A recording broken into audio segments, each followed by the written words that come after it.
അതുപോലെ തന്നെ mileage company പറയുന്നത് 20 പോയിൻറ്റ് സംതിങ് ആണ് കമ്പനി പറയുന്നത്.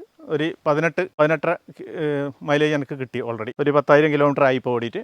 കേസ് ഇത് നമ്മുടെ വിറ്റാരയാണ്. ഞാൻ ശരിക്കും പറഞ്ഞാൽ ഒരു 15 ലക്ഷത്തിൽ താഴെ അല്ലെങ്കിൽ 13-14 ലക്ഷം ബഡ്ജറ്റിൽ നമുക്ക് വാല്യൂ ഫോർ മണി എന്നുള്ള രീതിയിൽ എടുക്കാൻ പറ്റിയ ഒരു വാഹനമായിട്ട് സജസ്റ്റ് ചെയ്യാറുണ്ട്. അതിന് കാരണങ്ങൾ എന്താണെന്ന് ഞാൻ ജസ്റ്റ് കാണിച്ചു തരാം. അതിനുശേഷം ഈ വാഹനം ഒരു 10,000 കിലോമീറ്റർ ഓടിച്ചിരിക്കുന്ന ഇതിൻ്റെ ഓണറെ നമുക്കൊന്ന് പരിചയം. ഫസ്റ്റ് ഇതിൻ്റെ ഒരു ലുക്കാണ്. ERL സ്ട്രിപ്പ് എല്ലാം കൂടി ഒരു ആഡംബര വാഹനത്തിന്, അതായത് ഈ 15 ലക്ഷത്തേക്കാളും മൂല്യം തോന്നിക്കുന്ന രീതിയിലുള്ള ഒരു ലുക്ക് ഫ്രണ്ടിൽ കമ്പനി നൽകിയിട്ടുണ്ട്. അത്യാവശ്യം നല്ല ബഡ്ജറ്റ് വാഹനങ്ങളിൽ മാത്രം കണ്ടിരിക്കുന്ന ടേൺ ഇൻഡിക്കേറ്റർ ORVMൽ കൊടുത്തിരിക്കുന്നതും ഒരു ഫീച്ചറാണ്. കീലെസ് എൻട്രി ബേസ് മോഡൽ വാഹനത്തിൽ തന്നെ കീലെസ് എൻട്രി കൊടുത്തിട്ടുണ്ട്. ടെയിൽ ലാമ്പ് വരുമ്പോൾ അതിൻ്റെ ഒരു ഭംഗി കണ്ടോ, ആ ഒരു LED സ്ട്രിപ്പാണ് കംപ്ലീറ്റ് കൊടുത്തിരിക്കുന്നത്. അതൊരു പ്രീമിയം ലുക്ക് വരുന്നുണ്ട്. പിന്നെ സ്മാർട്ട് ഹൈബ്രിഡാണ് അതിൻ്റെ ടെക്നോളജി വരുന്നത്.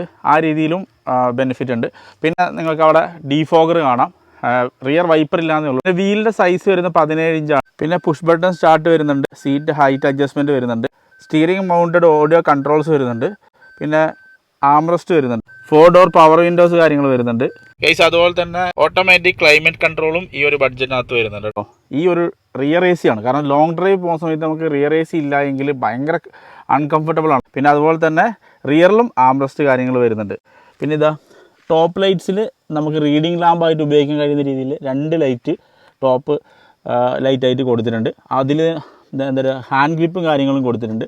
പിന്നെ ലോക്കിൻ്റെ ആ ഒരു ഏരിയ ഉണ്ടോ, ലോക്കൊക്കെ ക്രോമിയം മെറ്റീരിയലാണ് ലോക്കിന് കാര്യങ്ങളൊക്കെ കൊടുത്തിട്ടുള്ളത്. അപ്പോൾ ഇത്രയും കാര്യങ്ങളിൽ തന്നെ നമുക്കൊരു ബേസ് മോഡൽ വാഹനത്തിന് ഏകദേശം ഒരു വാഹനത്തിന് വേണ്ട എല്ലാ കാര്യങ്ങളും ഈ ഒരു ബഡ്ജറ്റിനകത്ത് തന്നെ ഇൻക്ലൂഡ് ചെയ്തിട്ടുണ്ട്. അതുകൊണ്ട് തന്നെ ബേസ് മോഡൽ എടുത്ത് അത്യാവശ്യം കാര്യങ്ങൾ ചെയ്താൽ തന്നെ വാഹനം സെറ്റായിരിക്കും. ഇപ്പോൾ ഈ വാഹനത്തിനകത്ത് തന്നെ ബേസ് മോഡൽ എടുത്ത ശേഷം ഇൻഫോർടൈൻമെൻറ്റ് എക്സ്ട്രാ ചെയ്തതാണ്. ഏകദേശം 14 ലക്ഷത്തിന് ഈ ഒരു കണ്ടീഷനിൽ 14 ലക്ഷത്തിന് ഈ വണ്ടി ഇറങ്ങി എന്നുള്ളതാണ് ഇതിൻ്റെ റിയാലിറ്റി. എൻ്റെ പേര് തമ്പാൻ യാദവ്, കാസർഗോഡ് ജില്ല പാണത്തൂർ എന്നാണ് സ്ഥലം. ഇത് ഞാനിപ്പോൾ എടുത്ത വണ്ടിയാണ്. 2023 ഡിസംബർ വണ്ടി, 24 രജിസ്ട്രേഷൻ, ജനുവരി. ഇപ്പോൾ വണ്ടിയെ പറ്റി പറയുകയാണെങ്കിൽ ഇപ്പോൾ ഇറങ്ങിയ വണ്ടിയിൽ നല്ല വലിയ വണ്ടിയാണ്. ആ വലിയ വണ്ടിയുടെ ബഡ്ജറ്റ് നമുക്ക് കയ്യിൽ ഒതുങ്ങുന്ന ബഡ്ജറ്റിൽ ഏറ്റവും നല്ലൊരു വണ്ടിയാണിത്. അകത്ത് എന്ന് പറഞ്ഞാൽ നല്ല സ്പേസ് ഉണ്ട്. നമ്മളൊരു 4 പേര് 5 പേര് ഇരുന്ന് യാത്ര ചെയ്യുമ്പോൾ എത്ര ലോങ് പോയാലും ഒരു ക്ഷീണമില്ലാതെ, കാരണം അതിൻ്റെ വലുപ്പം ഈ വണ്ടിയുടെ അകത്തുണ്ട്. നല്ല സ്പേസാണ്. അപ്പോൾ AC ഇട്ട് കഴിഞ്ഞാൽ നല്ല കൂളിംഗ് ആണ്. പിന്നെ ഒരു ക്ഷീണമില്ല. എത്ര നമ്മൾ യാത്ര ചെയ്താലും ഒരു ക്ഷീണമില്ലാതെ യാത്ര ചെയ്തിട്ട് വരാം.